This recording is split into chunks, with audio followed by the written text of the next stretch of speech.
ఇంకొక రహస్యం, ఇవాళ మనం వెంకటేశ్వర స్వామి వారిని చూస్తున్నాం అంటే ఈ భౌతికమైనటువంటి వెలుగులతో వెంకన్న కనిపించడండి. బ్రహ్మదేవుడు భూమి మీదకి వచ్చి ఆయన శిలారూపము తీసుకున్న తర్వాత తొలిగా ఆయన జ్యోతులని ప్రజ్వలింపజేశాడు. దేంతో చేశాడు? గోఘృతంతో చేశాడు. అప్పుడు ఆయన చేసినప్పుడు బ్రహ్మోత్సవంతో అఖండ దీపం ఏదైతే తిరుమలలో ఆయన వెలిగించారో అది గోఘృతముతో ఆనాటి నుంచి ఈనాటి దాకా ఇవాళ ధాతుమయమైన వెంకటేశ్వర స్వామిని మనం చూడగలుగుతున్నామన్నా దానికి కారణం కేవలం గోవు. కాబట్టి అలాంటి అద్భుతమైనటువంటి ఆ గోమాత ఎందుకు చెప్పారు అంటే మీరు రోజు సంధ్యావారుస్తున్నారు, రోజు సూర్యుడికి అర్ఘ్యప్రదానం చేస్తున్నారు.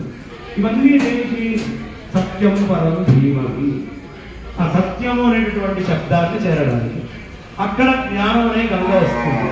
ఈ ప్రపంచంలో జ్ఞానగంగా కావాలి అనుకునేవాడు ఏమైంది?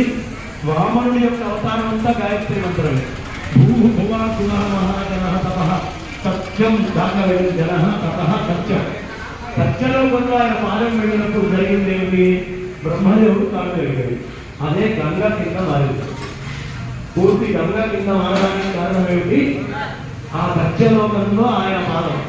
ఈ గాయత్రి మంత్రముతో నువ్వు ఏమి పొందుతున్నావో గోవుకి తీసుకొని వెళ్ళి అంత గడ్డి పెట్టినా ఒకవేళ అగ్నిహోత్రాలు నిత్యం మేము చేయలేకపోతున్నాము. వేదం చెప్పిన మాట వేరంలో సూర్యప్రకాశ్ శాస్త్రి గారు మహామహోపాధ్యాయ సాంగాధ్యాయ భాస్కర ఆయన అగ్నిహోత్రాన్ని నువ్వు చేయలేదు, నాకు ఏం చేయాలయ్యా?